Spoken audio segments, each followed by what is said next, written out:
नमस्कार। सोयाबीन में कीटों की वजह से काफ़ी नुकसान होता है। कुछ स्टडी के अकॉर्डिंग सोयाबीन में 25 से 30% नुकसान कीटों की वजह से होता है। पूरे इंडिया की बात करें तो करीबन 15 से 20 हज़ार करोड़ रुपए का नुकसान कीट सोयाबीन में करते हैं। और मुझे लगता है कि इस साल सोयाबीन में कीड़ों की वजह से नुकसान ज़्यादा होने वाला है। उसका सीधा सा कारण है कि सोयाबीन की बुआई का दौर लंबा चला है, क्योंकि बारिश अलग अलग हिस्सों में अलग अलग समय पे हुई है। इसलिए किसानों ने सोयाबीन आई थिंक मिड जून से मिड जुलाई तक सोयाबीन की बुआई की है। किसान भाइयों, सोयाबीन में 20 दिन के बाद में गिडल बीटल की समस्या आना स्टार्ट हो जाती है। जैसा कि आप जानते हो, गिडल बीटल की जो मादा होती है वो सोयाबीन के तने पे या उसकी जो शाखा होती है उस पे रिंग बनाती है और दो रिंग के बीच में यह अपना अंडा दे देती है और कुछ समय के बाद में वो शाखा या वो जो तना है वो आपका लटक जाएगा। यदि इसका हम टाइमली कंट्रोल नहीं करें तो बाद में इस कीट को कंट्रोल करना काफ़ी मुश्किल है।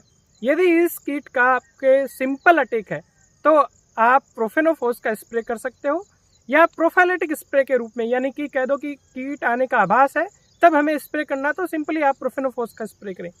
लेकिन स्पेसिफिकली इसी ग्रिडल बीटल की ज़्यादा समस्या है तो आप थायोक्लोरोपिड का भी स्प्रे कर सकते हो।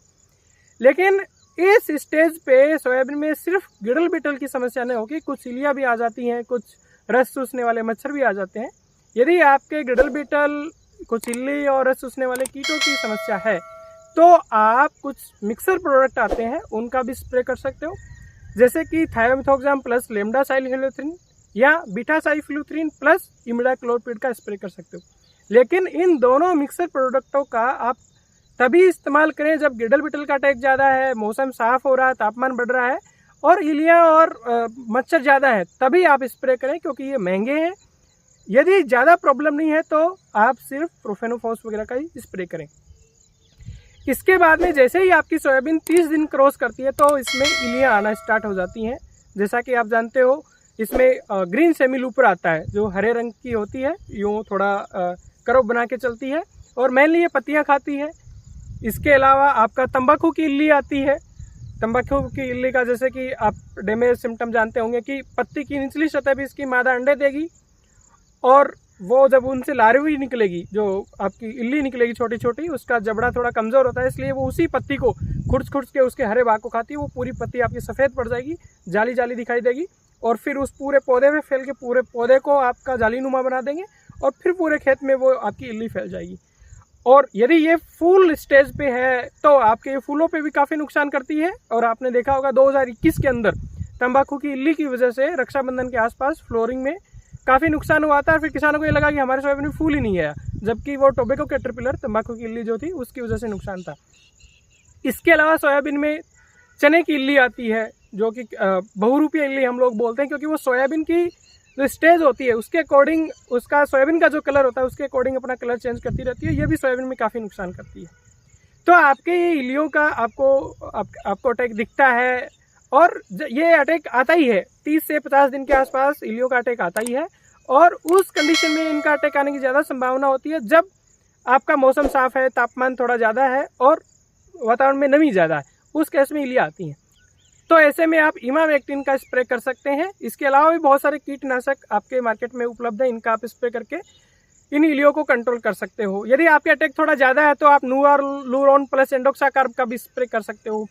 ये इलियाँ आसानी से कंट्रोल हो जाती है बशर्ते कि हम इन पे मॉनिटरिंग करके टाइमली स्प्रे कर दें, क्योंकि जो इनकी अलग अलग इंस्टार होती हैं, यदि आप इनकी पहली, दूसरी या तीसरी इंस्टार पे स्प्रे कर देते हैं तो नॉर्मल इंसेक्टिसाइड से भी ये कंट्रोल हो जाती है। और यदि लेट स्टेज में जब इल्ली बड़ी हो गई है उस टाइम आप स्प्रे करते हैं तो ये थोड़ा इनका कंट्रोल होना मुश्किल हो जाता है।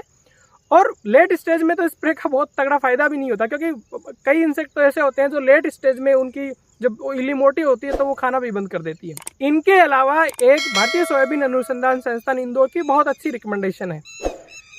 भारतीय सोयाबीन अनुसंधान संस्थान के अकॉर्डिंग यदि आप सोयाबीन में फूल आने से पहले, यानी कि करीब 30-32 दिन के ऊपर, क्लोरेंट्रानिप्रोल, जो कि कोराजन या किसी और नाम से भी आता होगा, इसका स्प्रे कर देते हैं तो ये सोयाबीन की फसल को अगले 25-30 दिन तक कीड़ों से सुरक्षित रखेगी।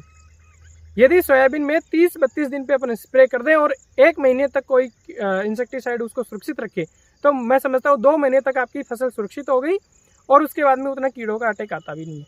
लेकिन इस प्रोडक्ट का आप इस्तेमाल तभी करें जब आपको इलियों का अटैक ज़्यादा लग रहा है, मौसम ऐसा बन रहा है, परिस्थितियाँ इसके इलियों के अनुकूल बनी है, उस केस में आप क्लोरेंट्रानिप्रॉल का स्प्रे करें, क्योंकि ये थोड़ा महंगा प्रोडक्ट है। हालांकि इसके साथ एक मिथ भी है, वो मिथ ये है कि साहब आप यदि क्लोरेंट्रानिप्रॉल यानी कोराजिन का स्प्रे कर देते हैं तो बाद में कोई इंसेक्टिसाइड काम नहीं करता। ऐसा नहीं है, ये सेफ इंसेक्टिसाइड है, बस इसकी मारक क्षमता ज़्यादा है और थोड़ा महंगा है, क्योंकि आप इसके डिब्बे पे ट्रायंगल देखेंगे तो वो भी आई थिंक ग्रीन कलर का है। ये तो कुछ साधारण बातें सोयाबीन में कीट कंट्रोल के लिए है। अब कुछ खास बातें जिनको ध्यान में रखे बिना हम सोयाबीन में प्रॉपर इंसेक्ट को कंट्रोल नहीं कर सकते।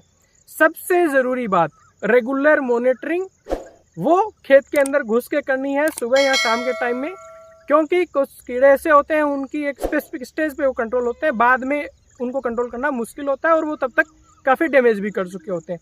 इसके अलावा आपको अपने खेत में टी आकार की बांस की खपसियाँ लगानी है, जिन पे चिड़िया बैठेंगी, वो इल्लियों को खाएंगी। आप फेरोमोन ट्रैप जरूर लगाएं, क्योंकि फेरोमोन ट्रैप आपके इंसेक्ट की मॉनिटरिंग के लिए और उनके कंट्रोल के लिए, दोनों के लिए यूज़फुल है। इसके अलावा ये बहुत ज़रूरी है कि आप बीज उपचारित करके बोएं, जो फंजीसाइड से और इंसेक्टिसाइड दोनों से, क्योंकि कुछ इंसेक्ट ऐसे हैं जिनका इलाज बीज उपचार से ही संभव है, जैसे कि तना मक्खी स्टेम फ्लाई, जो कि आप देखते होंगे कि तने में अपना अंडा दे देती है और तने को वो पूरा खोखला कर देती है। अब यदि आपने बीज को थायमथोक्साम से उपचारित कर दिया तो इस कीट की आने की संभावना बहुत कम हो जाती है।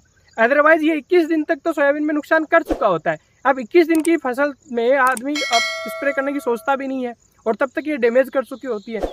क्रॉप का आपका फोलियज इतना बड़ा नहीं होगा उस पर स्प्रे ठहरे, तो इसके लिए सीड ट्रीटमेंट बहुत ज़्यादा ज़रूरी है। इस पर मैंने वीडियो बनाया, आप देख सकते हो। यदि इस साल समय निकल गया तो आगे के सालों में आप ध्यान रखें। नमस्कार, जय हिंद।